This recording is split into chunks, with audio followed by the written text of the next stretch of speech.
विवेक को अभी अभी उसके एक पुराने दोस्त कर्नल राठौड़ का फोन आया था। सर, कैसे हैं आप? बड़े दिनों बाद याद किया। तुम्हें मैं कभी भूला ही नहीं विवेक, बस राइट टाइम का वेट कर रहा था। ओह, आई थॉट न्यूज देखने के बाद शायद आप भी मुझे गलत समझ रहे होंगे। विवेक कर्नल से अपनी ट्रेनिंग के दौरान मिला था और उन दोनों में एक बहुत अच्छी दोस्ती थी। बाद में दोनों अलग अलग यूनिट का हिस्सा बन गए थे। कर्नल राठौड़ की एक सीक्रेट यूनिट थी जो कोबरा यूनिट से बहुत अलग थी। उसमें सिर्फ कुछ ही लोग थे और इस यूनिट के बारे में किसी को भी नहीं पता था, यहां तक कि गवर्नमेंट को भी नहीं। ये लोग बिना किसी को बताए ही देश के लिए बहुत कुछ कर जाते थे। कर्नल विवेक के स्किल्स और पोटेंशियल के बारे में बहुत अच्छे से जानता था। Vivek, you are my old friend. I know तुम कभी देश के खिलाफ नहीं जा सकते और मुझे पता चला कि तुम्हें कोबरा यूनिट से निकाल दिया गया है। That's why I have called you. मेरे पास तुम्हारे लिए एक ऑफर है। कैसा ऑफर? मेरी एक सीक्रेट यूनिट है, हम भी देश के लिए ही काम करते हैं, बस बिना किसी को बताए। मैं चाहता हूं कि तुम हमारी यूनिट ज्वाइन करो। हमें तुम जैसे नौजवानों की बहुत जरूरत है जो देश के लिए कुछ भी करने को तैयार हो। Sir, thank you so much कि आपने मुझे इस लायक समझा कि मैं आपकी टीम ज्वाइन कर सकूं, और खासकर ऐसे समय में जब हर कोई मुझे एक देशद्रोही समझता है। बट सर, अभी मैं आपका ये ऑफर एक्सेप्ट नहीं कर सकता। क्यों? सर, एक्चुअली मैं अभी एक मिशन में बिजी हूँ। आई थॉट तुम अभी किसी के लिए काम नहीं कर रहे। ये मेरा पर्सनल मिशन है और इसे मैं अभी अधूरा नहीं छोड़ सकता। ओके, नो प्रॉब्लम विवेक, फिर मैं वेट करूंगा तुम्हारा। I will call you back and I hope तुम मुझे मना नहीं कर पाओगे। कर्नल के फोन काटते ही विवेक गहरी सोच में डूब गया। कहीं मैंने कुछ गलत तो नहीं कर दिया? उन्होंने सामने से मुझे जॉब ऑफर दी और वो भी तब जब किसी को मुझ पर भरोसा नहीं है। नहीं, अभी मेरे लिए जरूरी है उस टेररिस्ट से बदला लेना जिसकी वजह से मैं आज इस हालत में हूँ। अभी वहां फोकस करना जरूरी है। एक हफ्ता बीत चुका था पर विवेक का काम अभी तक आगे नहीं बढ़ा था। एक शाम विवेक सनाया के घर की बैल्कनी में खड़ा हुआ था। उसके हाथ में सिगरेट थी और उसने शर्ट नहीं पहनी हुई थी। वह आसमान की तरफ देख रहा था और किसी गहरी सोच में डूबा हुआ था। तभी पीछे से सनाया आई। विवेक को इस हालत में देखकर उसके मन में गुदगुदी होने लगी। वो धीरे धीरे चलकर विवेक के पास जाने लगी। उसका मन हो रहा था कि वो अभी पीछे से विवेक को गले लगा ले। बी कूल सनाया, ये सही टाइम नहीं है। एक दिन ऐसा जरूर आएगा जब विवेक खुद सामने से आके तुझे हक करेगा। वो गई और उसने विवेक के कंधे पर हाथ रखा। क्या सोच रहे हो? विवेक इस वक्त खुद में गुम था। सनाया की अचानक आवाज सुनकर वो चौंक गया। अरे, तुम कब आई? पता ही नहीं चला। ना दरवाजा खुलने की आवाज ही आई। तुम खोए हुए थे इसलिए तुम्हें कुछ सुनाई नहीं दिया। By the way, I have a surprise for you. Sanaya के हाथ में एक पासपोर्ट था और वो उस पासपोर्ट को विवेक की आंखों के सामने घुमाने लगी। Hello mister Shahid Ahmad. ये क्या कह रही हो? विवेक ने सनाया के हाथ से वो पासपोर्ट ले लिया। तुम्हारा फेक पासपोर्ट रेडी है। अब तुम जब चाहे पाकिस्तान जा सकते हो। सनाया आंखों में चमक लिए विवेक को एक खबर सुना रही थी, पर विवेक के चेहरे पर बिल्कुल भी खुशी नजर नहीं आ रही थी। वो सीरियस होकर पासपोर्ट को घूर रहा था। उसमें उसकी फोटो थी पर नाम उसका नहीं था। साथ ही नेशनैलिटी उसमें पाकिस्तान की लिखी हुई थी। क्या हुआ? तुम खुश नहीं हो? नहीं, ये फेक पासपोर्ट, मुझे ये आइडिया बिल्कुल सही नहीं लग रहा। It's illegal Sanaya. तो तुम क्या सारी जिंदगी पाकिस्तान के जेल में सड़ना चाहते हो? विवेक बहुत उदास हो गया और फिर से आसमान की तरफ देखने लगा। इस मिशन के लिए मुझे इतने इलीगल रास्ते अपनाने पड़ रहे हैं। There is no way कि तुम लीगली पाकिस्तान जा पाओ और अपना बदला पूरा कर पाओ। यू नो वहाँ का वीजा कितनी मुश्किल से मिलता है। विवेक को पता था कि सनाया बिल्कुल सही कह रही है। पर तुमने ये किया कैसे? तुम्हें तो पता है मेरे कितने सोर्सेज हैं। तुम बस आम खाओ, गुठली मत गिनो। तभी अचानक विवेक का फोन बजने लगा। उसने फोन की स्क्रीन देखी तो फोन साइलेंट कर दिया। सनाया ने तिरछी नजरों से फोन की स्क्रीन पर फ्लैश करता हुआ नाम देख लिया था। वो नाम दिव्या का था। क्या हुआ? बात कर लो। नहीं, इट्स नॉट अर्जेंट। पिछले कुछ दिनों से दिव्या ने विवेक को कई कॉल्स की थी और कई मैसेजेस भी भेजे थे, पर विवेक ने उसका कोई जवाब नहीं दिया था। विवेक इस वक्त अपना पूरा ध्यान इस मिशन पर लगाना चाहता था और विवेक इस वक्त सनाया के साथ रह रहा था। ये बात तो वो किसी भी हालत में दिव्या को पता चलने नहीं दे सकता था। विवेक ने दिव्या का कॉल नहीं उठाया। ये देखकर सनाया को अंदर ही अंदर बहुत खुशी हुई, पर वो जानती थी कि विवेक मजबूरी में ऐसा कर रहा है और वो दिव्या से बहुत प्यार करता है। कोई बात नहीं, एक दिन ऐसा भी आएगा जब विवेक को मेरा प्यार दिखाई देगा और उस दिन वो सिर्फ मेरा होगा। वहां दिव्या अपने कमरे में बैठी हुई थी और अपने फोन की स्क्रीन को एक टक लगाकर देख रही थी। तभी दरवाजा खटखटाने की आवाज से उसका ध्यान भटका और उसने दरवाजे की तरफ देखा। अरे पापा, आइए ना, बैठिए। अनिल आकर दिव्या के पास बैठ गया। क्या हुआ? ऐसे उदास होकर फोन को क्यों घूर रही हो? कुछ नहीं, और उदास नहीं हूं मैं। सब पता है मुझे। वो लड़का फिर तुम्हें इग्नोर कर रहा है ना? दिव्या ने अनिल से अपनी नजरें चुरा ली। नहीं पापा, ऐसा कुछ नहीं है। अब जैसा भी हो, मुझे उस लड़के के बारे में बात नहीं करनी। मैं तुम्हें कुछ और बताने आया हूं। अब तुम यहाँ और नहीं रहोगी। मैं तुम्हें आगे की पढ़ाई के लिए अमेरिका भेज रहा हूं। वहां तुम्हारे चाचा के घर पर आराम से रहना और अपनी पढ़ाई और करियर पर फोकस करना। वो तो मैं यहाँ रहकर भी कर सकती हूँ। अनिल ने अपनी आंखों से दिव्या के फोन की तरफ इशारा किया। हाँ, वो तो मुझे दिख ही रहा है कि तुम कितना अपनी पढ़ाई पर फोकस कर रही हो। मैंने डिसाइड कर लिया है, तुम्हें अमेरिका जाना ही होगा, तभी तुम उस लड़के को भूल पाओगी। मैं कहीं नहीं जाऊंगी, और अगर मैं अमेरिका चली भी गई तो भी विवेक को कभी नहीं भूलूंगी। ये कहकर वो गुस्से में कमरे से बाहर निकल गई। ये ऐसे नहीं मानेगी, लगता है कुछ बड़ा ही करना होगा। अनिल ने तुरंत अपने फैमिली डॉक्टर का नंबर डायल किया। हेलो, मुझे तुम्हारी हेल्प चाहिए। सनाया और विवेक बैठकर डिनर कर रहे थे। पासपोर्ट तो तुम्हें मिल गया और तुम पाकिस्तान जाने के लिए भी तैयार हो, पर तुम उस टेररिस्ट को ढूंढोगे कैसे? यही नहीं समझ आ रहा। बस इसी सवाल पर आके अटक गया हूं मैं। मैंने इंस्पेक्टर शालिनी से पहले हेल्प मांगी थी, पर उनका कहना है कि इट्स टू रिस्की, इसलिए वो मेरी हेल्प नहीं कर पाएंगी। सनाया कुछ देर चुप रही और फिर अचानक उसके चेहरे पर एक शैतानी मुस्कान आ गई। मेरे पास एक प्लान है।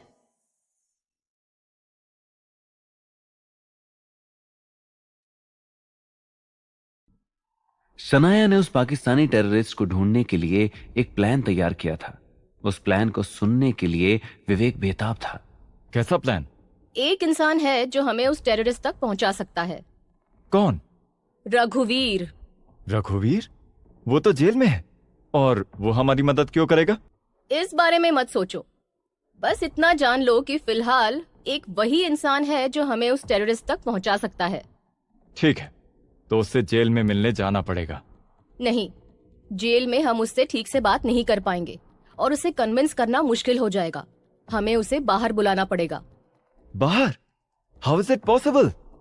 विवेक, सनाया के लिए कुछ भी इम्पॉसिबल नहीं है। तुम बस कल रात को तैयार रहना, हम रघुवीर से मिलने जाएंगे। उधर पाकिस्तान में असलम अपने साथियों के साथ एक पुराने छोटे से घर में बैठा हुआ था। उनकी एक मीटिंग हो रही थी। सरदार, लेकिन ये तो बहुत ही मुश्किल है, कैसे होगा? अफजल, अब हमारे लिए कुछ भी मुश्किल नहीं होना चाहिए। वैसे भी उन कमीनों ने हमारे पहले के सारे प्लान्स फेल कर दिए। कितना नुकसान हुआ है हमारा, लेकिन इस बार हमसे कोई गलती नहीं होनी चाहिए। इस बार का धमाका बहुत बड़ा होगा और बहुत से शहरों में होगा। इस बार पूरा हिंदुस्तान इस धमाके से हिल जाएगा। इधर सनाया शाम को एक कैफे में रावत के साथ बैठी हुई थी। रावत वही हवलदार था जिसने जेल में सनाया की बहुत मदद की थी। सनाया ने दोनों के लिए एक बढ़िया सी चाय ऑर्डर की थी। मैडम, आप तो जेल से निकलने के बाद भूल ही गई हमें, कभी कॉल भी नहीं करती। रावत, तुम्हें मैं भूल सकती हूँ क्या? तुम तो मेरे लिए बहुत खास हो और इसलिए तो आज तुम्हें मिलने बुलाया है। रावत सनाया की बात सुनकर थोड़ा शर्माया। मैडम, मैंने तो सोचा भी नहीं था कि आप हम जैसे लोगों से मिलने के लिए टाइम भी निकालोगी। क्यों नहीं रावत, जेल में एक तुम ही तो मेरा सहारा थे। अगर तुम नहीं होते तो मेरा क्या होता वहाँ? फिर सनाया ने रावत का हाथ थामा। Thank you so much. तभी वहां पर वेटर दोनों की चाय लेकर आया और सनाया ने अपना हाथ पीछे लिया। वैसे रावत, मुझे तुम्हारी एक मदद चाहिए थी। हाँ मैडम, बोलिए ना, आपके लिए तो जान भी हाजिर है। जेल में एक आदमी है, रघुवीर। कौन? वो जो टेररिस्ट के साथ मिला हुआ था? हाँ वही। उसे कल रात तुम्हें थोड़ी देर के लिए जेल से बाहर लाना है। रावत अपनी चाय पी रहा था और ये बात सुनते ही उसके मुंह से चाय बाहर निकल गई। मैडम, ये क्या कह रही हैं आप? एक कैदी को जेल से बाहर लाना है? ये तो नहीं हो पाएगा मुझसे। सनाया ने अपना मुंह बना लिया। अभी तो तुम कह रहे थे कि मेरे लिए जान भी हाजिर है, अब क्या हुआ? हाँ मैडम, पर ये तो जान देने से भी ज्यादा रिस्की काम है। रावत प्लीज, मेरे पास तुम्हारे अलावा और कोई नहीं है जो इस मामले में मेरी मदद कर सके, और मुझे उससे बहुत जरूरी काम है। तुम्हें बस आधे घंटे के लिए उसे बाहर लाना है। मैं उसे बाहर तो ले आऊंगा, पर आप ही बताइए, कोई कैदी जेल से बाहर आने के बाद वापस अंदर जाएगा? वो काम तुम मुझ पर छोड़ दो। वो तुम्हारे साथ अंदर जाएगा, इस बात की गारंटी मैं लेती हूँ। अब आपने बोला है तो ये काम तो करना ही पड़ेगा। लाना कहाँ है? जेल से थोड़ी दूर पर झाड़ियों के बीच एक पुराना घर है ना, वहाँ। ठीक है मैडम, आपका काम हो जाएगा। ओके गुड, याद रखना ठीक रात 12 बजे। वहीं दिव्या के घर में अनिल और दिव्या के बीच एक अच्छी खासी बहस छिड़ी हुई थी। दिव्या, मैंने फैसला कर लिया है और तुम जानती हो मैं अपना फैसला कभी नहीं बदलता। तुम्हें अमेरिका जाना ही होगा। मैं भी आपकी ही बेटी हूँ। आप जानते हैं कि मैं भी अपना फैसला कभी नहीं बदलती। मैं अमेरिका नहीं जाऊंगी। यहाँ रहोगी तो उस लड़के के चक्कर में पड़ी रहोगी, वहाँ जाओगी तो उसका भूत उतरेगा तुम्हारे सर से। आप क्यों मुझे विवेक से दूर करने पर तुले हुए हैं? I love him. अच्छा, जरा बताना आखिरी बार उसने कब बात की थी तुमसे? दिव्या की आंखों में आंसू आ गए और उसकी नजरें नीचे झुक गई। देखो बेटा, मैं सिर्फ तुम्हारी भलाई चाहता हूँ। तुम सोचो, आज अगर तुम्हारी माँ जिंदा होती तो क्या वो भी तुम्हें यही एडवाइस नहीं देती? दिव्या अपने आंसू बहने से रोक नहीं पाई। बचपन से मैंने तुम्हें माँ बाप दोनों का प्यार दिया है, तुम्हारी हर ख्वाहिश पूरी की, और आज तुम मेरी एक छोटी सी बात नहीं मान सकती। आई नो पापा, एंड आई लव यू, पर ये मेरी लाइफ है और मुझे किसके साथ रहना है और किसके साथ नहीं, इस बात का फैसला मैं खुद करूंगी। इतना कहकर दिव्या वहां से जा ही रही थी कि अचानक उसे पीछे से किसी के गिरने की आवाज आई। वो जैसे ही पीछे मुड़ी, उसने देखा कि अनिल जमीन पर पड़ा हुआ था और उसका हाथ उसकी छाती पर था। दिव्या दौड़ती हुई उसके पास आई। पापा, क्या हो गया आपको? Are you okay? मेरे चेस्ट में बहुत पेन हो रहा है। आप हिम्मत रखिए, मैं अभी आपको हॉस्पिटल ले चलती हूँ। रामू भैया, ललिता दीदी, जल्दी आइए प्लीज। नहीं बेटा, मुझे हॉस्पिटल ले जाने की जरूरत नहीं है। डॉक्टर गुप्ता को कॉल करके बुलाओ। डॉक्टर गुप्ता दिव्या के फैमिली डॉक्टर थे। दिव्या ने अनिल की बात मानी और तुरंत ही डॉक्टर गुप्ता को कॉल करके आने के लिए कहा। कुछ देर बाद डॉक्टर गुप्ता और दिव्या अनिल के रूम में बैठकर बातें कर रहे थे। अनिल इस वक्त अपने बेड पर आराम कर रहा था। डॉक्टर गुप्ता ने उसका ट्रीटमेंट कर दिया था। डॉक्टर, क्या हुआ था पापा को? वो ठीक तो है ना? उन्हें हार्ट अटैक आया था, but fortunately it was mild.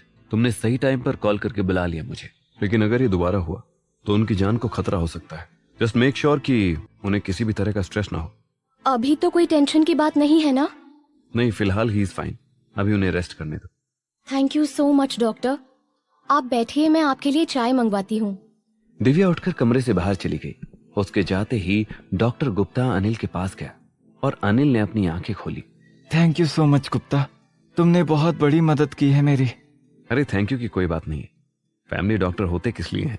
पर और कितने दिनों तक ये नाटक करोगे? बस एक बार ही अमेरिका जाने के लिए मान जाए। तुम्हें तो पता ही है कितनी जिद्दी है ये बचपन से। तभी अचानक दिव्या ललिता के साथ कमरे के अंदर आई। ललिता ने चाय का कप गुप्ता को दिया और वहां से चली गई। दिव्या ने देखा कि अनिल को होश आ गया है। वो भागती हुई उसके पास आ गई। पापा, आप ठीक हैं? हाँ बेटा, ठीक हूँ। बस मुझे तुमसे एक बात करनी थी। आप लोग बात करिए, मैं लिविंग रूम में बैठकर चाय पी लेता हूँ। डॉक्टर गुप्ता अपनी चाय लेकर वहां से बाहर चला गया। अब कमरे में दिव्या अनिल की हालत देखकर परेशान थी। नहीं पापा, अभी आप रेस्ट कीजिए, हम बाद में बात कर लेंगे। नहीं दिव्या, इट्स इम्पोर्टेंट। आज मैं समझ चुका हूँ कि मौत का कोई भरोसा नहीं है, वो कभी भी आ सकती है। पापा प्लीज डोंट से दिस।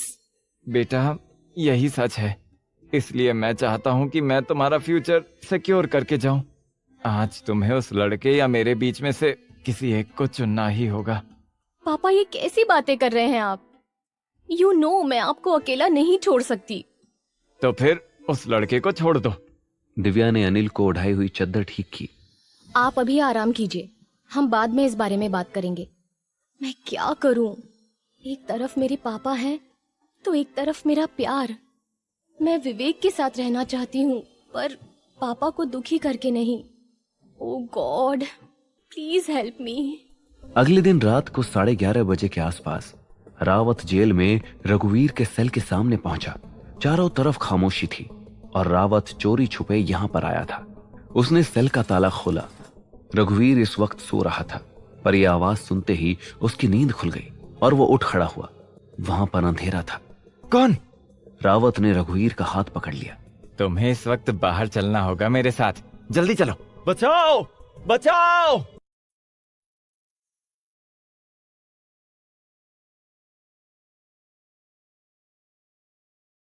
इस सन्नाटे में रघुवीर के बचाओ बचाओ की आवाज पूरी जेल में गूंज गई। कुछ कैदी उठ भी गए और आपस में फुसफुसाने लगे, पर यहां किसी को किसी से कोई मतलब नहीं था। डर के मारे रावत ने तुरंत ही रघुवीर के मुंह पर हाथ रख दिया। तभी अचानक आवाज सुनकर जेलर रघुवीर के सेल की तरफ आने लगा। कौन है? कौन चिल्ला रहा था? रावत ने रघुवीर के कान में फुसफुसाया। अरे मैं हवलदार रावत हूँ, मुंह बंद रखो अपना। रघुवीर रावत को जानता था तो उसकी जान में जान आई। रावत ने अपना हाथ उसके मुंह से हटाया। दोनों जल्दी से नीचे लेट गए और सोने का नाटक करने लगे। जेलर भी उस वक्त आधी नींद में था। वो रघुवीर के सेल तक आया, पर उसकी नजर उस खुले हुए ताले की तरफ नहीं गई। इधर उधर देखता हुआ वो वापस चला गया। उसके जाते ही दोनों फिर खड़े हो गए। तुम आधी रात को यहाँ क्या करने आए हो? मुझे फिर से टॉर्चर करने ले जाओगे क्या? अरे नहीं, ऐसा कुछ नहीं है। जिस केस के लिए तुम्हें यहाँ लाया गया था वो केस अब बंद हो चुका है। डरो मत, मैं यहाँ तुम्हारे फायदे के लिए ही आया हूँ। मेरा फायदा? हाँ, सनाया मैम ने तुम्हें बुलाया है। यह सुनकर रघुवीर शॉक्ड हो गया। रघुवीर सनाया से पहले जेल में आया था और उसे जेल के कैदियों से पता चला था कि सनाया भी अरेस्ट हो चुकी है। सनाया? तुम मुझसे झूठ कह रहे हो, मुझे कहीं और ले जाना चाहते हो। सनाया तो खुद जेल में है। जेल में है नहीं, जेल में थी। कुछ दिनों पहले जमानत हो गई उनकी। यह सुन के रघुवीर और हैरान हो गया। इतनी जल्दी? कैसे? तुम सनाया मैडम को जानते नहीं हो क्या? बड़े बड़े कॉन्टैक्ट्स हैं उनके। बाहर तो उन्हें आना ही था।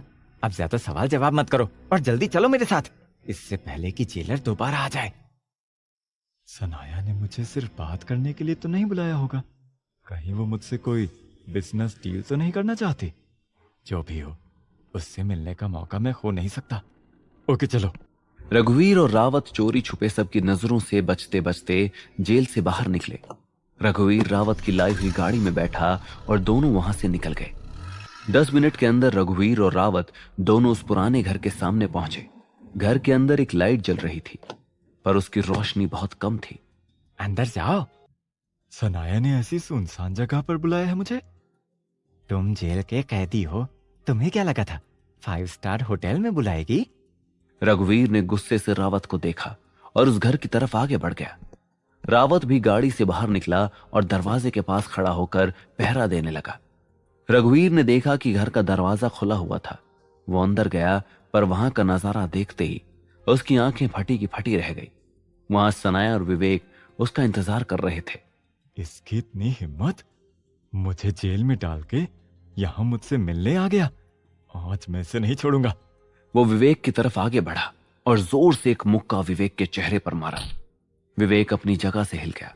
विवेक को पता था कि रघुवीर उसे देखकर गुस्सा जरूर होगा, पर उसने ये नहीं सोचा था कि वो हाथापाई पे उतर जाएगा।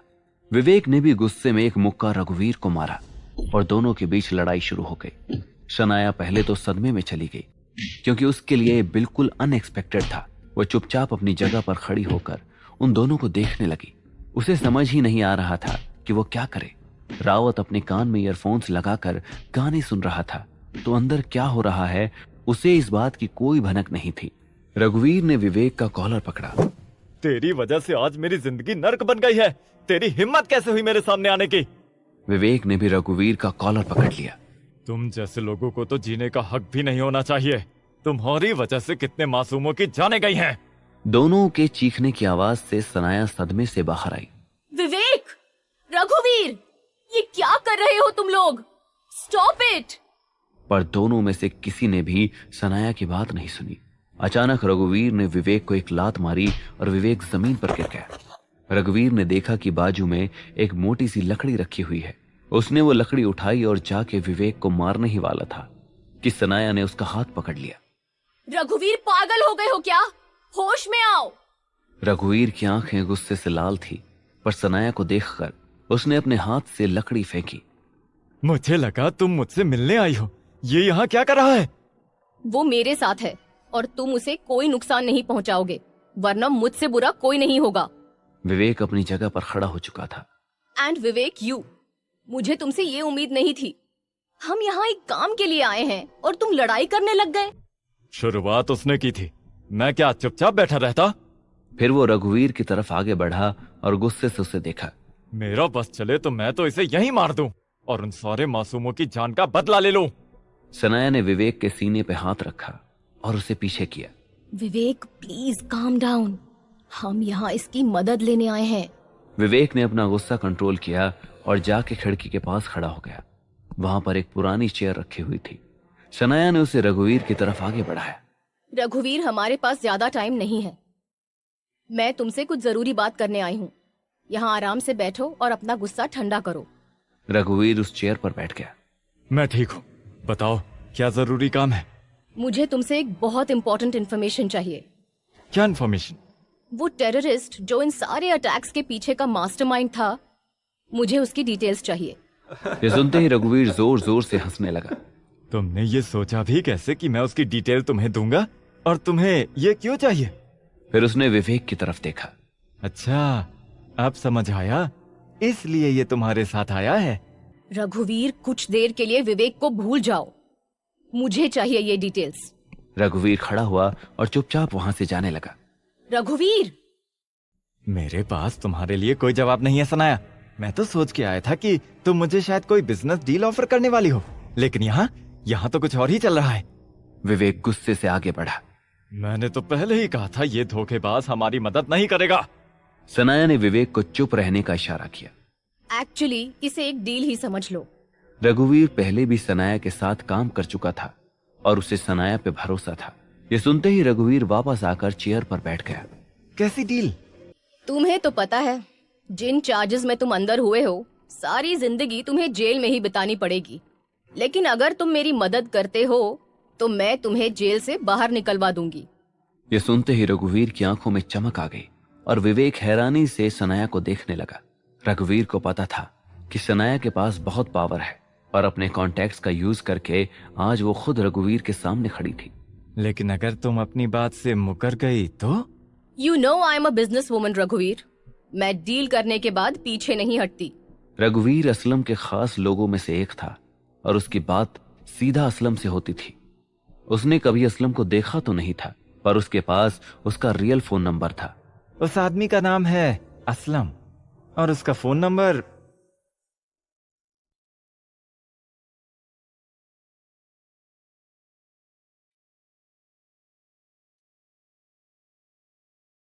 रघुवीर ने असलम का फोन नंबर बता दिया था।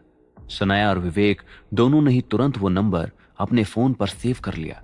रघुवीर सिर्फ अपनी रिहाई के बारे में सोच रहा था। सनाया, तो क्या तुम अभी मुझे लेकर चलोगी अपने साथ? नहीं रघुवीर, अभी कैसे पॉसिबल है? अगर किसी को पता चला तो रावत की नौकरी खतरे में पड़ सकती है। तुम अभी जाओ, मैं जल्द ही लीगल तरीके से तुम्हें बाहर निकलवा दूंगी। मैं इंतजार करूंगा। रघुवीर वहां से बाहर निकल गया और रावत के साथ वापस जेल में पहुंच गया। इधर विवेक को इस वक्त सनाया पे गुस्सा आ रहा था। वो अपना बदला जरूर लेना चाहता था, पर इस कीमत पर नहीं।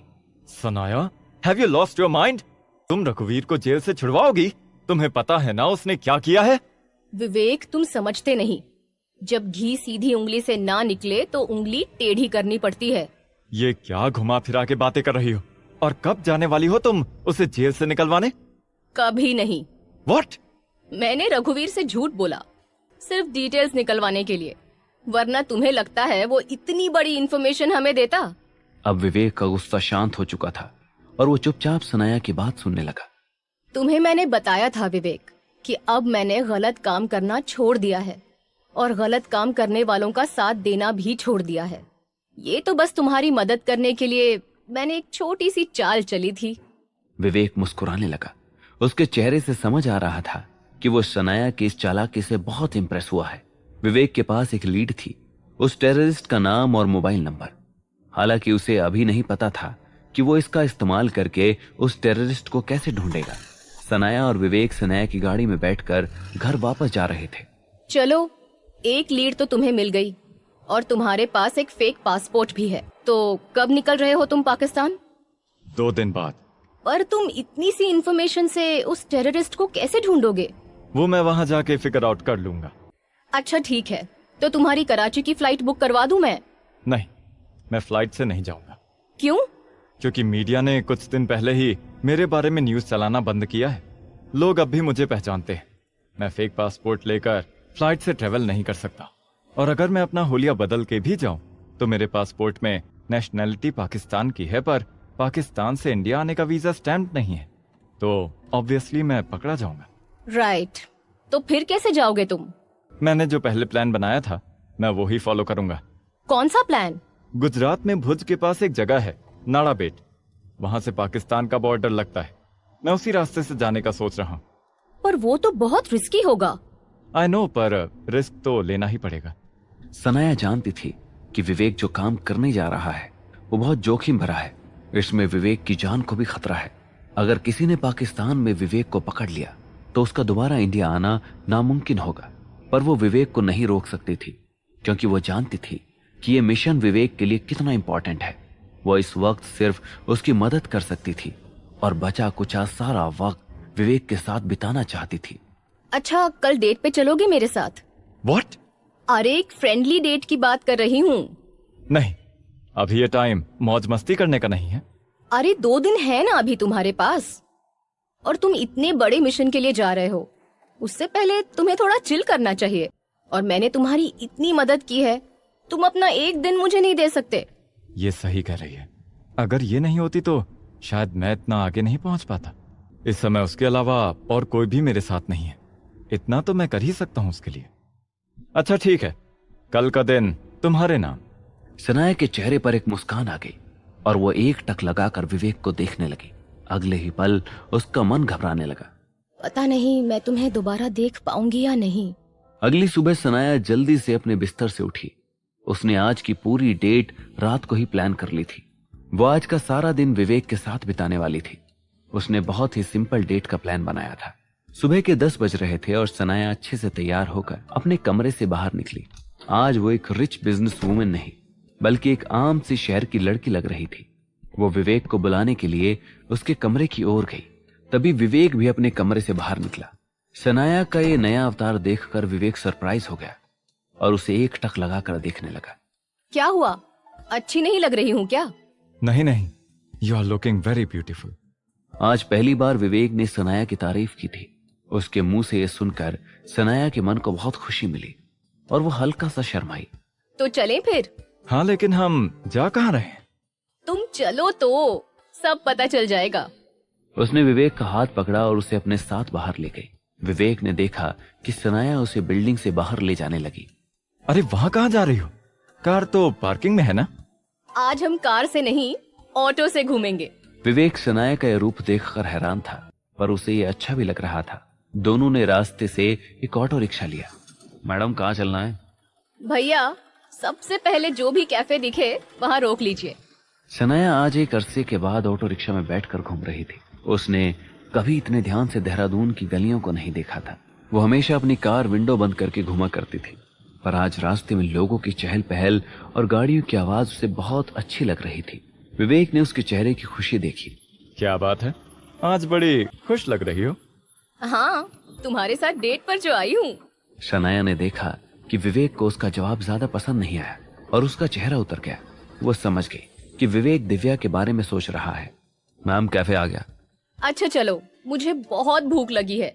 सनाया और विवेक दोनों कैफे के अंदर गए और ब्रेकफास्ट किया। उसके बाद सनाया विवेक को लेकर एक मॉल में गई, जहां उन्होंने एक अच्छी सी मूवी देखी।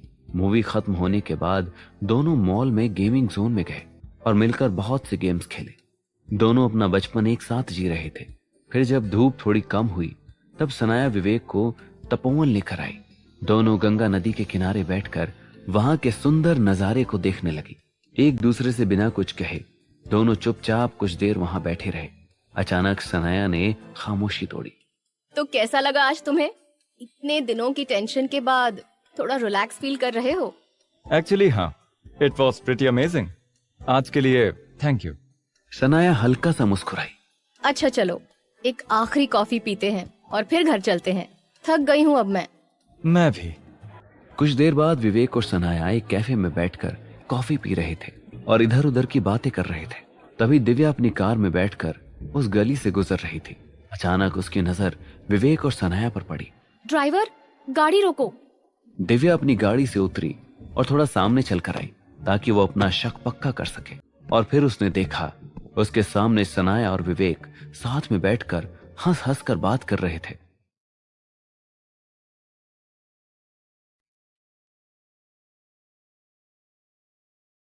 दिव्या ने जैसे ही सनाया और विवेक को एक साथ देखा, एक पल के लिए उसे ऐसा लगा जैसे उसके दिल की धड़कन रुक गई हो। उसे लग रहा था जैसे उसके शरीर में थोड़ी सी भी जान बची नहीं थी और वो खड़ी भी नहीं हो पा रही थी। वो लड़खड़ाते हुए अपनी गाड़ी तक गई और ड्राइवर ने गाड़ी आगे बढ़ा ली। दिव्या की आंखों से आंसू बहने लगे। मैंने उसे इतने सारे कॉल्स किए, इतने सारे मैसेजेस किए, लेकिन उसने एक का भी जवाब नहीं दिया। उसने मुझे बताया तक नहीं कि वो देहरादून में है। मुझसे कहा कि उसने मजबूरी में सनाया से शादी की थी और आज यहाँ बैठकर उसके साथ मजे कर रहा है।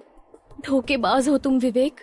तुमने मुझसे झूठ बोला है और चीट किया है मुझे तुम्हें पहले ही छोड़ देना चाहिए था। कुछ देर में दिव्या अपने घर पहुंची और भागती हुई घर के अंदर गई। अनिल लिविंग रूम में ही बैठा हुआ था। वो जाकर अनिल से लिपट गई और फूट फूट कर रोने लगी। क्या हुआ बेटा, तुम ऐसे रो क्यों रही हो? आप बिल्कुल सही थे पापा, सब झूठे हैं, धोखेबाज हैं। आप मेरी फ्लाइट बुक कर दीजिए, मैं अमेरिका जाने के लिए तैयार हूँ। 2 दिन बीत गए थे और विवेक के जाने का टाइम आ गया। वो घर से निकल रहा था और सनाया का मन घबराया हुआ था। हेल्प के लिए थैंक यू सनाया, मैं तुम्हारे सारे पैसे बहुत जल्दी लौटा दूंगा। तुम ये सारी बातें मत करो। And after all I am legally your wife. Divorce तो हुआ नहीं है हमारा, तो मेरे पैसे तुम्हारे ही हुए ना। विवेक के पास थोड़े पैसे रखे हुए थे पर इस मिशन में होने वाला खर्च वो अफोर्ड नहीं कर सकता था, इसलिए इस वक्त सनाया उसकी मदद कर रही थी। विवेक हल्का सा मुस्कुराया और अपना बैग उठाकर जाने लगा। सनाया की हंसी गायब हो गई और आंखों में हल्की सी नमी आ गई। अपना ध्यान रखना। विवेक ने बिना पीछे मुड़े अपना हाथ हिलाया और सनाया को बाय कहकर निकल गया। कुछ देर बाद विवेक ने देहरादून से अहमदाबाद की फ्लाइट ली और 1.5 घंटे में अहमदाबाद पहुंच गया। वहां पहुंचकर उसने भुज तक का सफर ट्रेन से तय किया। भुज नाड़ाबेट से बहुत पास था। वहां से वो बस लेकर नाड़ाबेट पहुंच गया। नाड़ाबेट एक ऐसी जगह थी जहां से पाकिस्तान का बॉर्डर लगता था। वहां पाकिस्तान और इंडिया के बीच अरेबियन सी भी थी जो दोनों देशों को कनेक्ट करती थी। स्मगलर्स इस रूट का फायदा उठाते थे। यहां से कई स्मगल की गई चीजें बोट्स में दोनों देशों में भेजी जाती थी। विवेक ने तय किया था कि वो भी एक बोट लेकर छुप छुपा कर इंडिया से पाकिस्तान जाएगा। विवेक समुद्र किनारे पहुंचा। वहां पर कुछ बोट्स रखी हुई थी और कुछ लोग भी मौजूद थे। कुछ मछुआरे थे और कुछ समुद्र देखने आए थे। विवेक सबको ध्यान से देखने लगा। मुझे बड़ी सावधानी से पूछताछ करनी होगी, क्योंकि अगर किसी को भी शक हो गया कि मैं यहाँ किस काम से आया हूँ तो मुझे अरेस्ट भी किया जा सकता है। वो एक आदमी के पास गया जो एक बोट के पास खड़ा था। भैया, ये बोट आपकी है? हाँ, क्यों? असल में मैं जानना चाह रहा था कि आप बोट किराए पे देते हैं क्या? किराए पर क्यों नहीं देगा भाई? इसमें हम मछली पकड़ते हैं और तुम्हें बोट किराए पर क्यों चाहिए? यहाँ से पाकिस्तान जाना है क्या? उस मछुआरे की बात सुनकर उसके साथ खड़े सारे आदमी खिलखिलाकर हंसने लगे। विवेक समझ गया कि यहाँ बात नहीं बनने वाली और वहां से चला गया। उसने कुछ और लोगों से बात की पर कहीं बात नहीं बनी। एक आदमी विवेक को कुछ देर से नोटिस कर रहा था और उसने विवेक को मछुआरों से बात करते हुए भी सुन लिया था। वो विवेक के पास आया। क्यों भाई, बोट चाहिएगा तुमको? हाँ। कहाँ लेकर जाओगे? आपके पास है क्या? उस आदमी ने घूर कर विवेक को देखा। आओ मेरे साथ। वो आदमी आगे चलने लगा और विवेक भी उसके पीछे पीछे जाने लगा। कुछ दूर चलने के बाद वो आदमी एक छोटे से घर के सामने रुका और दरवाजा खटखटाया। एक आदमी ने दरवाजा खोला। सतीश भाई, इस लड़के को बोट चाहिए। दोनों ने इशारे इशारे में कुछ बातें की और फिर सतीश ने विवेक को अंदर आने को कहा। पाकिस्तान जाना है। विवेक पहले थोड़ा हिचकिचाया, लेकिन यह आदमी सामने से यह सवाल पूछ रहा था। विवेक कई सालों से एक अंडरकवर एजेंट होने का काम कर रहा था, तो वो इतना तो समझ चुका था कि यह आदमी कोई पुलिस वाला नहीं है। विवेक ने हाँ में सर हिलाया। देखो भाई, मैं तुमसे नहीं पूछूंगा कि तुम्हें किस काम के लिए जाना है, बस तुम्हें दाम बताऊंगा। फिर बोट तुम पाकिस्तान ले जाओ या अफगानिस्तान, मुझे इससे कोई फर्क नहीं पड़ता। एक बार बोट वापस आ गई, फिर ना तुम मुझे जानते हो ना मैं तुम्हें। विवेक को पता था कि इस सफर में उसे कई लोगों से पैसे देकर ही काम करवाना होगा, इसलिए वो पूरी तैयारी के साथ आया था। अमाउंट बताओ। सतीश ने अपने बोट की कीमत बताई और विवेक ने उसे मुंह मांगे पैसे दे दिए। रात को कुछ घंटों के लिए एक कमरा मिल सकता है क्या? सतीश ने शक भरी निगाहों से विवेक को देखा और फिर पैसों को देखकर मुस्कुराया। उसने एक कमरे की तरफ इशारा किया। यहां रह लेना। Okay, thank you. और बोट? सतीश ने उस आदमी की ओर देखा जो विवेक को साथ लेकर आया था। ओए सुन, बोट दिखा दे इसको। विवेक ने अपना बैग उठाया और उस आदमी के साथ समंदर के पास चला गया। वो आदमी उसे एक नीली बोट के पास लेकर गया। यही वाली है, चलाना आता है ना? विवेक ने कई ऐसे मिशंस हैंडल किए थे जिसमें उसे पानी के रास्ते जाना पड़ा था, तो बोट चलाना उसके लिए कोई बड़ी बात नहीं थी। अपनी ट्रेनिंग के दौरान उसने प्लेन चलाना भी सीख रखा था। विवेक ने उस आदमी को इग्नोर किया और पास जाकर बोट को चेक करने लगा। उस आदमी ने विवेक को तीखी नजरों से देखा और वहां से चला गया। विवेक ने उस बोट को अच्छे से चेक किया और फिर एक जगह पर आकर बैठ गया। वो बैठकर उस गहरे समुद्र को ध्यान से देखने लगा जो आज रात उसे पार करनी थी। बस कुछ देर और, फिर मुझे ये समंदर पार करने के लिए निकलना ही होगा। विवेक चुपचाप वहां बैठकर रात होने का इंतजार करने लगा। जैसे जैसे रात गहरी होती गई, लोग वहां से जाने लगे। विवेक उन लोगों को जाते हुए देखने लगा। उसने अपनी घड़ी देखी। 12 बज गए, तैयार हो जाता हूँ। वो अपना बैग लेकर सतीश के बताए हुए कमरे में चला गया। कमरे में जाकर विवेक ने अपना बैग खोला। उस बैग में विवेक ने वो कपड़े और चीजें रखी थी जिससे वो अपना भेष बदलने वाला था। इतने दिनों में उसने अपनी दाढ़ी बढ़ा ही रखी थी। वो तैयार हुआ और एक पाकिस्तानी लोकल से अवतार में आ गया। Time to go. सारी तैयारी करके वो उस कमरे से निकला और समंदर की तरफ जाने लगा। पूरे सड़क में सन्नाटा था। उसके कदमों की आवाज दूर तक सुनाई दे रही थी। वो इधर उधर देखता हुआ समंदर के पास पहुंच गया। उसने चारों तरफ अपनी नजरें घुमाई। उस वक्त रात के 1 बज रहे थे और एक आदमी भी वहां पर नजर नहीं आ रहा था। उसने जाकर बोट की रस्सी खोली और अपना बैग उसके अंदर फेंका। उसने अपनी पूरी ताकत लगाकर बोट को धक्का दिया और बोट पानी में चली। वो बोट के अंदर गया और बोट चलाने लगा। वो थोड़ी ही दूर पहुंचा था कि अचानक उसे रोशनी दिखाई देने लगी। ये क्या? वो पीछे मुड़ा और नीचे झुक गया। उसने देखा कि दूर कोई आदमी खड़ा होकर उस पर टॉर्च मार रहा था। वहां पर बहुत से बीएसएफ के जवान राउंड लगा रहे थे। उनमें से एक को बोट की आवाज आई और उसने टॉर्च मारकर देखा। उसे बोट पानी में दिखाई दी और उसे ऐसा लगा जैसे उसने किसी आदमी को भी देखा है। अरे जल्दी आओ, यहां पर कोई है।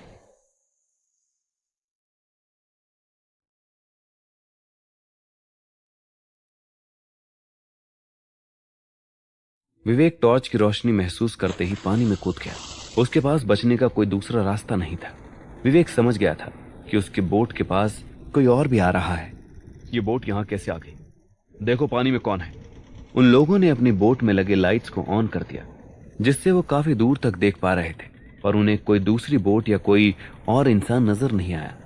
यहां तो कोई नहीं दिख रहा है, बल्कि ये बोट भी खाली है। उन्होंने पानी में टॉर्च मारना शुरू किया। कौन है? जल्दी सामने आओ वरना हम गोली चला देंगे। तो ये किससे बात कर रहा है? अगर पानी में कोई है तो अभी बाहर निकल आएगा। इतनी देर तक सांस रोक पाना इंसान के लिए मुश्किल है। देखो जो कोई भी है जल्दी बाहर निकलो वरना हम सच में गोली चला देंगे। अरे भाई कोई नहीं है, चल वापस चलते हैं। अगर यहाँ बोट पर कोई होता तो वो अब तक तो बाहर निकल ही चुका होता। उसकी नजर बोट से लगी रस्सी पर गई। वो देख, इस बोट की रस्सी भी इसमें लगी हुई है। अगर कोई इसे इस्तेमाल कर रहा होता तो इस रस्सी को बोट में अंदर खींच लेता, पर ऐसा है नहीं। मुझे तो लगता है कि इसकी रस्सी ऐसे ही खुल गई होगी और बोट बहकर आगे निकल आई। चल हम पोस्ट पर वापस चलते हैं। शायद ऐसा ही हुआ है। इतनी देर तक जब कोई बाहर नहीं निकला तो अब मुझे भी यकीन हो गया है कि यहाँ कोई इंसान मौजूद नहीं है। बोट की आवाज धीरे धीरे सुनाई देनी बंद हो गई। पानी की लहरों में विवेक को वैसे भी वो आवाज बहुत ही हल्की लग रही थी, इसलिए उसने बहुत ही सावधानी से अपना सर पानी से बाहर निकाला। उसने अपने चारों ओर देखा और उसे बोट या किसी तरह की कोई रोशनी नजर नहीं आई। तब विवेक ने अपना सर ढंग से बाहर निकाला और उसने एक बड़ी सी सांस छोड़ी। विवेक ने जैसे तैसे खुद को खींचते हुए बोट में चढ़ाया और ऊपर पहुंचते ही सीधे लेट गया। वो बुरी तरह से कांप रहा था और उसने बोट के किनारे में रखे हुए फटे कपड़े से ही खुद को ढक लिया। अभी तो रास्ता शुरू ही हुआ था और अभी ये मुसीबत आ गई। अगर मैं आगे बढ़ा तो ये लोग दोबारा भी आ सकते हैं। वो लगातार कांप रहा था और उसे समझ आ गया कि वो ऐसे आगे नहीं जा पाएगा। उसने थोड़ा और इंतजार किया और फिर वो वापस उसी बोट में वापस लौट आया। कुछ देर बाद विवेक अपने कमरे में पहुंचा और उसने सबसे पहले अपने गीले कपड़े बदले। उसने फटाफट अपने लिए एक चाय बनाई और वो गर्मा गर्म चाय पीकर उसे थोड़ी राहत मिली। आज तो बहुत बड़ी गड़बड़ हो सकती थी। अगर वो बीएसएफ वाले मुझे पकड़ लेते तो पाकिस्तानी हुलिये में मैं उन्हें कोई सफाई भी नहीं दे पाता। इस वक्त तो एजेंसी वाले भी मेरा साथ नहीं देंगे। मेरा मिशन तो शुरू होने से पहले ही खत्म हो जाता। विवेक बहुत थका हुआ महसूस कर रहा था और उसे पता भी नहीं चला कि कब उसकी आंख लग गई। विवेक हड़बड़ा कर उठा और उसने देखा कि एक स्टील का गिलास नीचे गिरा हुआ था। उसने पिछली रात की अपनी कोशिश को याद किया और उसे खुद से ही निराशा होने लगी। मैं ऐसी बेवकूफी कैसे कर सकता हूँ? मैं एक एजेंट हूँ और बिना प्लानिंग के मैंने इतना बड़ा कदम उठा लिया। एजेंसी के साथ जुड़े होने की वजह से मुझे आज तक इंटरनेशनल ट्रेवल के लिए इतना सोचना नहीं पड़ता था, पर यह लीगल रास्ता इतना आसान नहीं होगा। अब मुझे पाकिस्तान जाने के लिए कोई और ही तरीका ढूंढना पड़ेगा। विवेक ने बहुत सोचा और आखिर में उसने एक फैसला किया। अगले दिन वो भुज जाने के लिए बस में चढ़ गया। भुज पहुंचते ही उसने अहमदाबाद की ट्रेन पकड़ी और अहमदाबाद पहुंचकर वो सीधा एयरपोर्ट गया। अहमदाबाद से फ्लाइट लेकर विवेक सीधा अमृतसर आ पहुंचा और उसने एक होटल में चेक इन कर लिया। इस पूरे रास्ते में विवेक बहुत ही सावधानी से ट्रेवल कर रहा था। वो किसी भी तरीके से एजेंसी वालों की नजर में नहीं आना चाहता था और इसलिए उसने जगह जगह पर अलग आइडेंटिटी का इस्तेमाल किया था। उसकी फेक आइडेंटिटी बनाने में सनाया ने उसकी मदद की थी। मुझे वाघा बॉर्डर के रास्ते पाकिस्तान में घुसना होगा, पर उसके लिए अब एक फुल प्रूफ तरीका चाहिए। विवेक को अब अमृतसर पहुंचे हुए लगभग एक हफ्ता हो चुका था, पर अब भी उसे कोई खास इंफॉर्मेशन नहीं मिल पाई थी। एक दिन विवेक ऐसे ही एक ढाबे में बैठकर खाना खा रहा था और वहां बातों बातों में उसकी बात ढाबे में काम करने वाले लड़के छोटू से होने लगी। तू यहाँ कब से काम कर रहा है? मुझे तो 5 साल हो चुके हैं। अच्छा, तो तू सिर्फ यहाँ सफाई ही करता है या खाना बनाना भी सीखा है? अरे खाना बनाना तो मुझे आता है, लेकिन पाजी मुझे रसोई में जाने ही नहीं देते। वो उनका एक खास आदमी है, वहां बैठा हुआ है ना, उसके सामने तो मैं कुछ भी नहीं हूँ। तुझे यहाँ इतने साल हो गए हैं, तू तो बहुत से लोगों से मिलता रहता होगा। तेरे पास तो सुनाने के लिए बहुत सी कहानियां भी होंगी। मुझे तो यहाँ की सब खबर होती है, कौन किधर जा रहा है, कौन किधर से आ रहा है। वैसे आप यहाँ घूमने आए हो? हाँ, कुछ ऐसा ही समझ ले। छोटू, तुझे तो यहाँ बॉर्डर की भी बहुत सी बातें पता चलती ही रहती होंगी। कोई किस्सा ही सुना दे। मुझे तो बहुत कुछ पता है, पर तुम बताओ कि तुम्हें क्या सुनना है। क्या यहाँ से लोग बिना वीजा के पाकिस्तान जाते हैं? अरे बहुत लोग जाते हैं। यहाँ वो बॉर्डर के पास एक गुरुद्वारा है और उसके दर्शन के लिए वीजा की जरूरत नहीं पड़ती। आप वहां जाकर अपना पासपोर्ट दिखाओ और दर्शन करके आ जाओ। अच्छा, तो वहाँ बस पासपोर्ट दिखाकर आप जा सकते हैं? हाँ, लेकिन उसके लिए पहले रजिस्ट्रेशन करना पड़ता है। मैंने सुना है कि उसमें काफी भीड़ होती है, क्योंकि वो गुरुद्वारा बहुत ही माना हुआ है और यहाँ के लोगों के लिए बहुत मायने रखता है। विवेक इस बात पर गौर करने लगा। छोटू ने विवेक के सामने रखे हुए प्लेट को उठाया और उसे विवेक पर थोड़ा शक हुआ। क्यों भाई, तुम्हारा बॉर्डर पार जाने का इरादा है क्या? अरे नहीं नहीं, मैं तो बस ऐसे ही पूछ रहा था। मैं तो अमृतसर घूमने आया हूँ और यहीं से वापस लौट जाऊंगा। विवेक अब अपने मिशन में बहुत ही सावधानी से कदम बढ़ा रहा था और इसलिए उसने उस बात को वहीं खत्म कर दिया। कुछ देर बाद विवेक सीधा रजिस्ट्रेशन ऑफिस पहुंचा। सर, मुझे करतारपुर साहिब जाना है, तो उसके लिए क्या करना पड़ेगा? ये रजिस्ट्रेशन फॉर्म है, इसे भर दो। ऑफिसर ने विवेक को एक फॉर्म पकड़ा दिया। सर ये फॉर्म भरकर मैं वहां जा पाऊंगा? हाँ, जैसे ही ये अप्रूव हो जाएगा तुम्हारे पास डिटेल्स आ जाएंगी। लेकिन सर फिर भी कितना वक्त लग जाएगा? अरे तुम पहले फॉर्म तो भरो, अभी लंबी वेटिंग है तो कम से कम 20-25 दिन लग जाएंगे, और अभी तो 1-2 हफ्ते एक्स्ट्रा पकड़ के चलो। विवेक चुपचाप फॉर्म लेकर वहां से निकल गया। उसके पास इतने दिन रुकने का वक्त नहीं था। वो पहले ही बहुत समय गवा चुका था और अब उसका पेशेंस भी जवाब देने लगा था। उसने सनाया को कॉल करने के लिए मोबाइल निकाला ही था कि पीछे से किसी की आवाज आई। तुम्हारा नाम विवेक है ना? अपना असली नाम सुनकर विवेक के पैरों तले से जमीन खिसक गई।